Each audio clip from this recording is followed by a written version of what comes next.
A primeira aldeia, São Mateus, e o início da colonização no Espírito Santo. No interior do Espírito Santo, uma dessas cidades foi São Mateus. Fundada em 1568, a cidade se tornou um marco na história do estado. Sua história se mistura com a chegada dos portugueses e a influência dos jesuítas.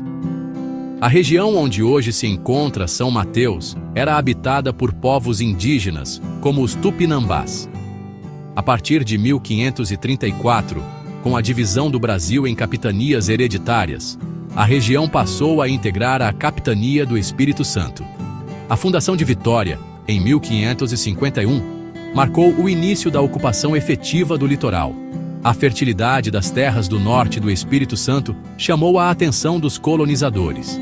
Assim, em 21 de setembro de 1568, era fundada a Vila de São Mateus. São Mateus se tornava a primeira vila fundada no interior do estado. Um marco na história capixaba. O Império Português e a busca por novas terras. No século XVI, Portugal se lançava ao mar.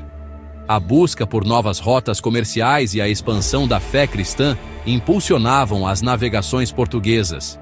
Em 1500, Pedro Álvares Cabral chegava ao Brasil. A posse de terras no Novo Mundo significava poder e riqueza. O Brasil, com sua vasta extensão territorial e recursos naturais, representava um grande potencial. Portugal enfrentava a cobiça de outras nações europeias. A ocupação efetiva do território brasileiro se tornava crucial. A solução encontrada foi dividir o território em capitanias hereditárias. Grandes faixas de terra eram doadas a nobres portugueses, responsáveis por povoar, proteger e explorar economicamente suas capitanias. Os soldados de Cristo jesuítas e a missão colonizadora no Novo Mundo. A Companhia de Jesus, fundada em 1534 por Inácio de Loyola, emergia como uma força poderosa dentro da Igreja Católica. Tinham como missão central a propagação da fé cristã e o combate à reforma protestante. O Brasil, recém-descoberto e habitado por povos indígenas, representava um campo fértil para a ação evangelizadora dos jesuítas. Em 1549, chegava à Bahia o primeiro grupo de jesuítas, liderado por Manuel da Nóbrega. A catequização dos indígenas era vista como fundamental para a consolidação do domínio português. Criavam aldeamentos, onde os indígenas aprendiam a língua portuguesa, os costumes europeus e a doutrina cristã. São Mateus, entre rios e caminhos, um ponto estratégico na colonização. A escolha do local para a fundação de São Mateus não foi aleatória. Situada às margens do rio São Mateus, a vila ocupava uma posição estratégica.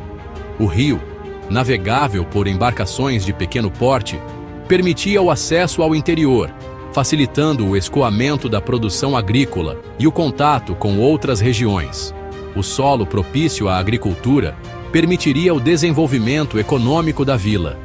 Os jesuítas, cientes da importância estratégica da região, se estabeleceram em São Mateus logo após a fundação da vila. Construíram igrejas, escolas e colégios, consolidando sua presença e influência.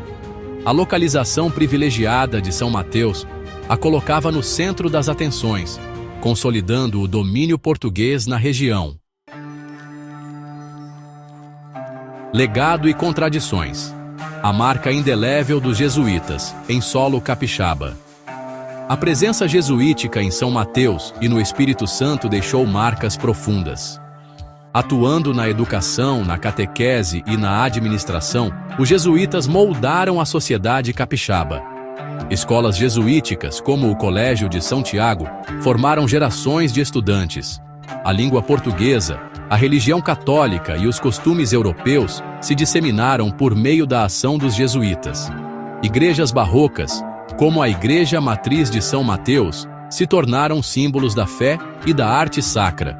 No entanto, a catequização muitas vezes significou a perda da identidade cultural dos povos indígenas, a imposição da língua portuguesa, da religião católica e dos costumes europeus resultou na aculturação forçada de diversas etnias. Arquitetura e fé, vestígios da presença jesuítica em São Mateus. Caminhar pelas ruas de São Mateus é como voltar no tempo. A arquitetura colonial, com suas casas térreas e sobrados, revela a influência portuguesa na formação da cidade. A fé católica, profundamente enraizada na cultura local, se manifesta em seus templos religiosos. A Igreja Matriz de São Mateus, construída no século XVIII, é um dos principais legados da presença jesuítica na cidade. Sua fachada barroca, com detalhes em pedra e madeira esculpida, impressiona pela beleza e grandiosidade. No interior, altares ricamente ornamentados e pinturas sacras retratam a devoção dos fiéis. Escolas, hospitais e outras edificações também foram erguidas pelos jesuítas, demonstrando seu papel na organização social e no desenvolvimento da cidade. São Mateus. Hoje, memórias de um passado complexo e a importância da história. São Mateus, hoje, é uma cidade vibrante e acolhedora. A agricultura, principalmente a cafeicultura, continua a ser uma importante atividade econômica. O turismo, atraído pela beleza natural da região e pelo rico patrimônio histórico, ganha cada vez mais espaço. A história da cidade, entretanto, não pode ser contada sem mencionar o papel dos jesuítas e as marcas deixadas pela colonização. É preciso olhar para o passado com um olhar crítico, reconhecendo as contradições e os impactos da ação jesuítica na cultura e na vida dos povos indígenas. Preservar a memória desse passado complexo é fundamental para a construção de um futuro mais justo e igualitário. Conhecer o passado, compreender os erros e valorizar a riqueza cultural de São Mateus são passos importantes para a construção de um futuro mais próspero e harmonioso.